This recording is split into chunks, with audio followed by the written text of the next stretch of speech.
Hello વિદ્યાર્થી મિત્રો, નમસ્કાર. ઓનલાઈન એજ્યુકેશનમાં આપનું હાર્દિક સ્વાગત છે. વિદ્યાર્થી મિત્રો, આપણે ચેપ્ટર નંબર 7 ની શરૂઆત કરી હતી. અંકુશ. અંકુશ એ સંચાલનનું અંતિમ કાર્ય છે. સંચાલનના અન્ય કાર્યો જેમ કે આયોજન, વ્યવસ્થા તંત્ર, કર્મચારી વ્યવસ્થા, દોરવણી, સંકલન, આ તમામ કાર્યો ને અંતે અંકુશ આવે. કારણ કે અંકુશનું કાર્ય જે આગળના કાર્યો થઈ રહેલા છે એ કાર્યો ઉપર દેખરેખ કરવાનું છે. એટલે અંકુશ ધંધાકીય એકમમાં સંચાલનમાં સૌથી અંતિમ કાર્ય તરીકે ફરજ બજાવે છે. સંચાલનના બાકીના કાર્યોની તુલનાએ જ એનું એક સરખું જ મહત્વ છે. જો સંચાલનના બાકીના કાર્યો વ્યવસ્થિત રીતે ચાલતા હોય પણ જો તેમાં અંકુશ રાખવામાં ન આવે કે અંકુશનું કાર્ય અમલમાં મૂકવામાં ન આવે તો ગમે તેવી સારી પદ્ધતિ, ગમે તેવું સારું આયોજન, ગમે તેવું સારું વ્યવસ્થા તંત્રનું માળખું કે ગમે તેવા સારા કર્મચારીઓ હશે તો પણ તમે નક્કી કરેલા લક્ષ્યાંકો નક્કી કરેલા સમયે પ્રાપ્ત કરી શકતા નથી. એટલે વિદ્યાર્થી મિત્રો, સંચાલનમાં અંકુશ નું કાર્ય અંતિમ કાર્ય તરીકે છે, પણ તેનું મહત્વ બાકીના બધા જ જે સંચાલનના કાર્યો છે એની સમકક્ષ જ ગણવામાં આવે છે. આપણે એ અંકુશ આપણા ધંધાકીય એકમમાં કેવી રીતે ઉપયોગી બને છે, ક્યાં આપણને એ લાભ પૂરો પાડે છે, તે માટે અંકુશનું મહત્વ સમજાવો. આ 3 ગુણનો પ્રશ્ન આપણે સમજવાનો છે. અંકુશથી આપણને ધંધાને કયા ફાયદાઓ થાય, તો અહીંયા એ અંકુશનું મહત્વ 3 ગુણનો પ્રશ્ન. અંકુશ એ સંચાલનનું મહત્વનું સોપાન છે. ભલે અંતિમ સોપાન રહ્યું, અંતિમ પગથિયું રહ્યું, પણ તે મહત્વનું સોપાન છે. સંચાલનના ઉદ્દેશોને સિદ્ધ કરવા હોય તો અંકુશ વગર એ શક્ય નથી. સંચાલનના નક્કી કરેલા લક્ષ્યાંકોને પ્રાપ્ત કરવા હોય તો એના માટે અંકુશની જરૂર પડે જ. અંકુશ વગરનું ઔદ્યોગિક એકમ સાથી વગરના રથ જેવું છે. અંકુશ વગરનું ધંધાકીય એકમ એ સાથી વગરના રથ જેવું ગણાય છે. એટલે ધંધાકીય એકમમાં અંકુશ દ્વારા ધંધાકીય એકમની વિવિધ પ્રવૃત્તિઓ ઉપર દેખરેખ કરીને જ્યાં જ્યાં કોઈ પણ પ્રકારની ખામીઓ કે મુશ્કેલીઓ જણાય તો તે અંગે જરૂરી માર્ગદર્શન પૂરું પાડીને એ ભૂલો કે ખામીઓ ને ભવિષ્યમાં થતી અટકાવી શકાય છે, જેથી ભવિષ્યમાં નક્કી કરેલા લક્ષ્યાંકો આપણે સમયસર પ્રાપ્ત કરી શકીએ. વિદ્યાર્થી મિત્રો, આપણે એ અંકુશના મહત્વના મુદ્દાઓની જો ચર્ચા કરીએ તો એનો પહેલો મુદ્દો છે ધ્યેય સિદ્ધિમાં મદદરૂપ થાય છે. કોઈ પણ ધંધાકીય એકમના ધ્યેય સંચાલકો દ્વારા નક્કી થાય છે. ત્યારબાદ એમાં સરસ રીતે આયોજન ઘડાય છે. આયોજનની સમકક્ષ વ્યવસ્થા તંત્રનું માળખું રચાય. વ્યવસ્થા તંત્રના માળખાને અનુરૂપ એમાં સુટેબલ હોય એ મુજબ કર્મચારી વ્યવસ્થાઓ ગોઠવાય. કર્મચારીને તેનું સ્થાન આપવામાં આવે. એ કર્મચારીઓ સતતપણે ધંધાકીય એકમના ધ્યેયને સિદ્ધ કરી શકે એવા પ્રયત્નો કરે એ માટે તેમને જરૂરી દોરવણી કે માર્ગદર્શન આપવામાં આવે. એના પર સંકલન કરવામાં આવે. આ બધી જ પ્રવૃત્તિઓ આપણા આયોજન મુજબ થાય છે કે નહીં એ બાબતો અંકુશ સૌથી છેલ્લે દેખરેખ કરે છે કે આયોજન, વ્યવસ્થા તંત્ર, કર્મચારી વ્યવસ્થામાં આપણે જે વિચાર્યું એ મુજબ જ થાય છે કે નહીં એ સતતપણે ચાપતી નજર રાખવી પડે, એના પર વોચ રાખવી પડે. એટલે અંકુશ દ્વારા એકમમાં રહી ગયેલી ભૂલો અને ખામીઓ શોધીને સુધારાલક્ષી પગલાં ભરવામાં આવે છે.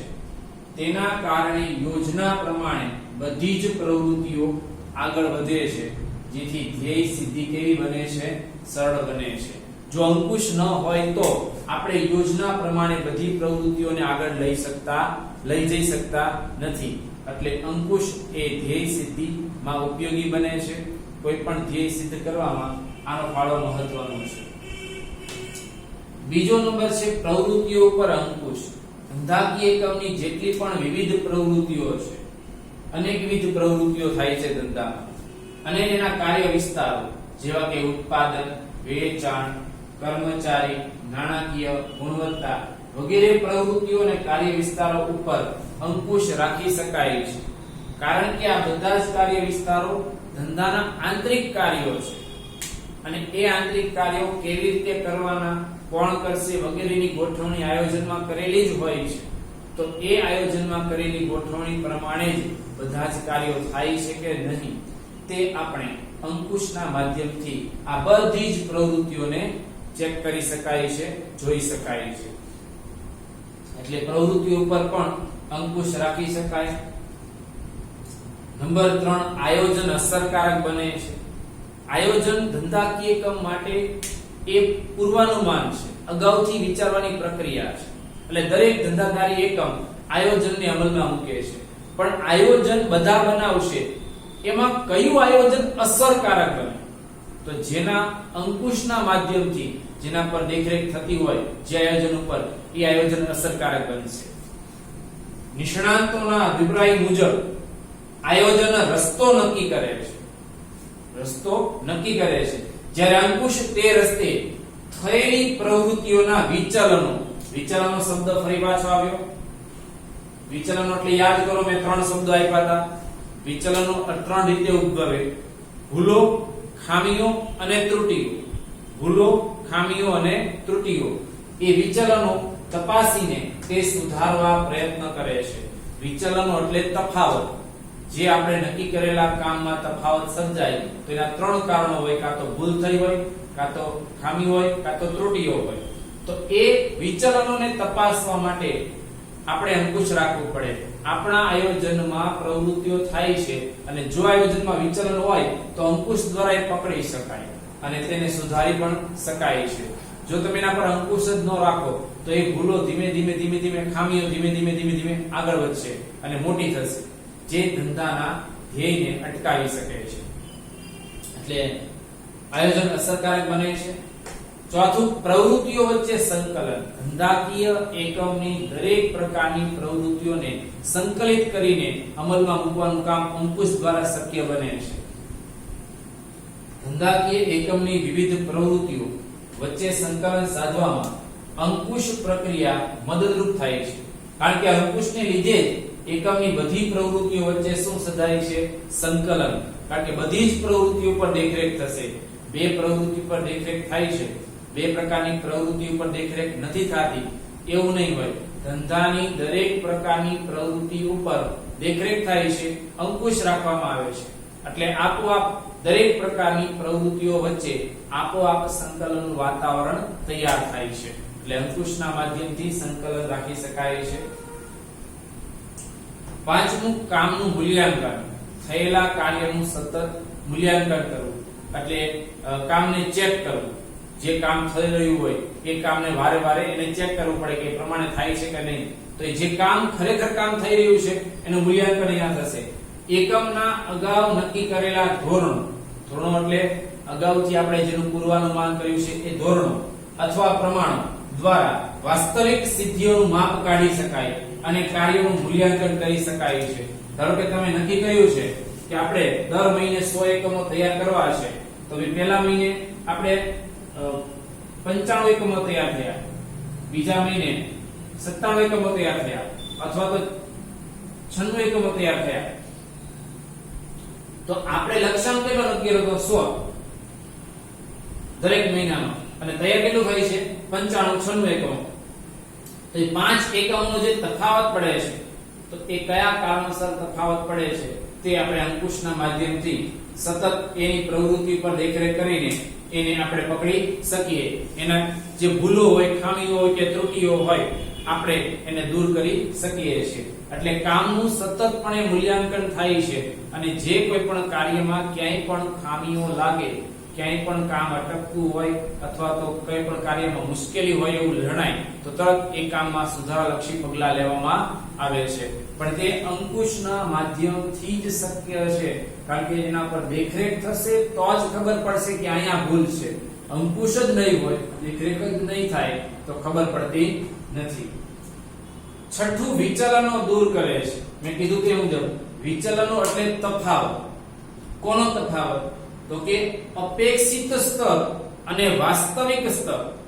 અપેક્ષિત સ્તર એટલે તમે નક્કી કરેલું સ્તર કે આટલો લક્ષ્યાંક મેળવવો છે, અને વાસ્તવિક સ્તર એટલે ખરેખર કેટલું કામ થયું તે. ધારો કે 100 નો લક્ષ્યાંક હતો ને 99 એકમ 95 એકમો તૈયાર થયા તો 95 એ વાસ્તવિક સ્તર છે અને 100 એ તમારું અપેક્ષિત સ્તર છે.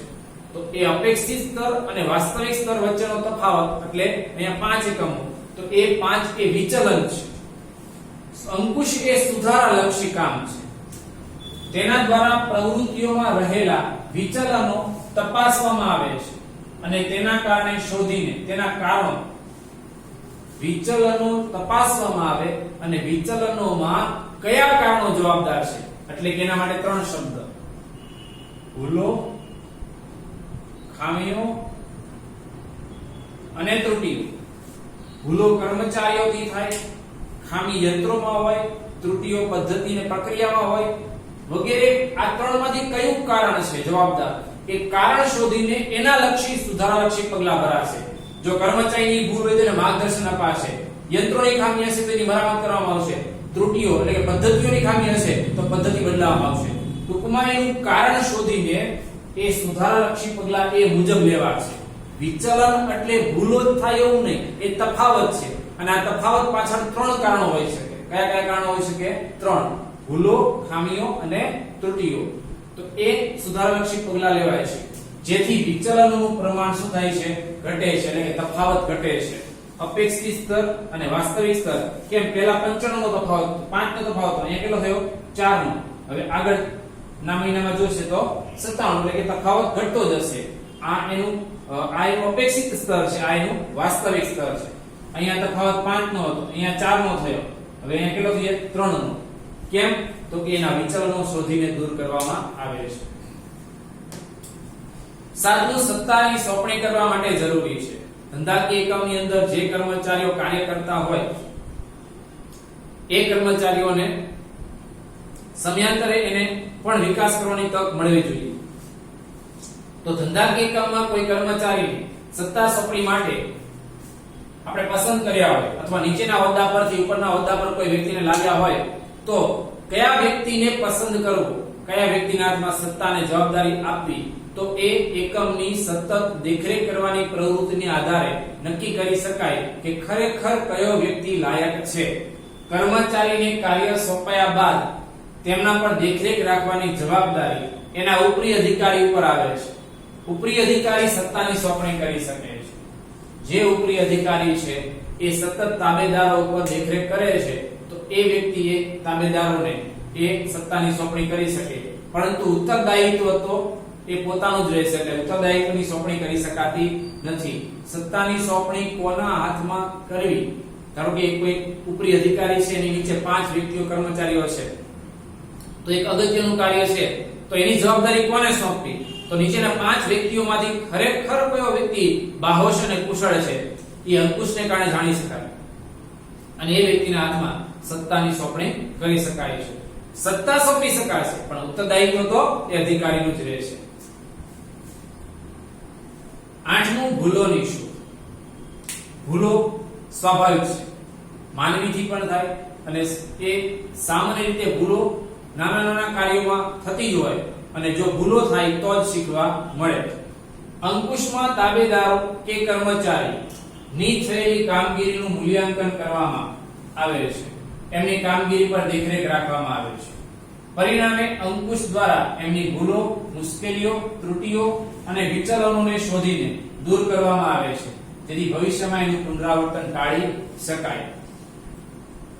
એકમની અંદર અંકુશની પ્રક્રિયા દરમિયાન સતતપણે કર્મચારીના કાર્યો પર દેખરેખ કરીને એની ભૂલો, મુશ્કેલીઓ, ત્રુટીઓ અને ખામીઓને ચકાસવામાં આવે અને જ્યાં જ્યાં એની ભૂલો, મુશ્કેલીઓ, ત્રુટીઓ, ખામીઓ લાગે એ મુજબ એને જરૂરી માર્ગદર્શન અપાય છે અને તે માર્ગદર્શનને આધારે એવી ભૂલો ભવિષ્યમાં ફરીવાર થતી ટાળી શકાય છે. નવમું લાંબા ગાળાનું આયોજન છે. અંકુશ એ લાંબા ગાળાનું આયોજન ધરાવે છે. લાંબા ગાળાની યોજનાઓના ઘડતરમાં અંકુશ ખૂબ મદદરૂપ થાય છે. અંકુશ પ્રક્રિયાના કારણે એકમની વર્તમાન પ્રવૃત્તિ અંગેની જ માહિતી પ્રાપ્ત થાય છે. અંકુશ પ્રક્રિયાને કારણે એકમની વર્તમાન પ્રવૃત્તિ એટલે કે હાલના કરંટ સમયમાં જે પ્રવૃત્તિ થઈ રહી છે એની જ માહિતી પ્રાપ્ત થાય છે અને તેના આધારે લાંબા ગાળાના અનુમાનો, નિર્ણયો કે કોઈ વિચારણા કરવાનું હોય તો એ વર્તમાન સમયની પરિસ્થિતિની માહિતી મેળવીને તેના આધારે ભવિષ્યના કે લાંબા ગાળાના કોઈ નિર્ણયો લેવાના હોય, કોઈ અનુમાનો લગાડવાના હોય તો તેના આધારે એ નિર્ણયો લઈ શકાય છે. એટલે તે લાંબા ગાળાના આયોજન કરવામાં પણ અંકુશ મદદરૂપ થાય છે. 10 દોરવણીમાં મદદરૂપ. અંકુશ દ્વારા દોરવણીનું કાર્ય સરળ બને છે. અંકુશ દ્વારા દોરવણીનું કાર્ય કેવું બને છે? સરળ બને છે. અંકુશ કર્મચારીઓ ઉપર દેખરેખ રાખે છે, તેમને પડતી મુશ્કેલીઓ જાણે છે અને તેમને કાર્ય માટે માર્ગદર્શન અને દોરવણી આપે છે. કારણ આવું કેમ કરી શકે? કેમ કે સતત એના પર ચાંપતી નજર રાખશે, સતત એના પર વોચ રાખે છે અને સતત વોચ રાખવાને કારણે એમની જે મુશ્કેલીઓ છે એ જાણી શકે, એમને કાર્ય માટે માર્ગદર્શન અને દોરવણી આપી શકે, જેથી નિર્ધારિત પદ્ધતિએ જ પ્રવૃત્તિઓ થાય છે. કર્મચારીને એની રીતે કામ કરવા છોડી દેવામાં આવે, એના પર કોઈ દેખરેખ કરવામાં ન આવે તો અને સંચાલકો વર્ષને અંતે ઈચ્છિત પરિણામો મેળવવાની અપેક્ષા રાખે તો એ ક્યારેય શક્ય બનતું નથી. એકમના દરેક કર્મચારીની દરેક પ્રવૃત્તિ ઉપર સતતપણે આ રીતે માર્ગદર્શન આપવું જરૂરી છે, સતત દેખરેખ રાખવી જરૂરી છે. તો જ નક્કી કરેલા હેતુઓ, નક્કી કરેલા સમય પ્રાપ્ત કરી શકાય છે. અને છેલ્લું 11મું કે છે અંકુશ એ કાર્યક્ષમતાનું બેરોમીટર છે. વિદ્યાર્થી મિત્રો, ધંધાકીય એકમમાં અંકુશનું કાર્ય જેટલું ચોક્કસ તેટલી જ સંચાલનની કાર્યક્ષમતા વધુ. તમારો અંકુશ જેટલું હશે ને એટલી તમારી કાર્યક્ષમતા વધારે. અંકુશ નબળું તો કાર્યક્ષમતા નબળી, અંકુશ સારું તો કાર્યક્ષમતા ઊંચી. આથી અંકુશને સંચાલનની કાર્યક્ષમતાની માપવાનું માપદંડ તરીકે ઓળખવામાં આવે છે. જે તે ધંધાકીય એકમમાં અંકુશની પ્રક્રિયા કે અંકુશનું કાર્ય મજબૂત હશે એ ધંધાનું સંચાલન કાર્યક્ષમ હશે. જે ધંધાકીય એકમમાં અંકુશની હાલત ખરાબ હશે, અંકુશની પદ્ધતિઓ નબળી હશે, ત્યાં એની કાર્યક્ષમતા પણ કેવી હશે? નબળી હશે. એટલે વિદ્યાર્થી મિત્રો, અહીંયા આ 10 11 જેટલી એની મહત્વના મુદ્દાઓની ચર્ચા કરી, જે 3 ગુણ માટે પણ પૂછી શકે છે અને ઘણી વખત આમાંથી કોઈ 2-3 મુદ્દાના નામ તમને 2 ગુણમાં કે ટૂંકા સવાલમાં પણ પૂછી શકે છે. આ અંકુશ, આની પહેલાનો પ્રશ્ન હતો અંકુશની અર્થ અને લાક્ષણિકતાઓ, અને બીજો પ્રશ્ન છે અંકુશનું મહત્વ. આ પણ 3 ગુણનો પ્રશ્ન છે. હવે આ પ્રકરણ ખૂબ નાનું છે. હવે આની પછીના આપણા 2 જ પ્રશ્નોમાં આપણે પ્રકરણ પૂર્ણ કરીશું. આ 2 પ્રશ્નો જોયા, હજી 2 પ્રશ્નો છે, પણ આ 2 પ્રશ્નોને ખાસ તૈયાર કરી નાખજો, કારણ કે આમાંથી ટૂંકા પ્રશ્નો આવવાની ખૂબ જ સારી શક્યતાઓ છે.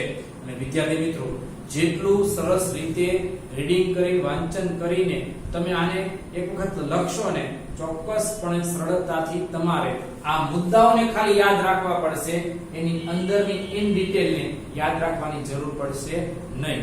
એટલે આ પ્રમાણે એને અમલ કરશું.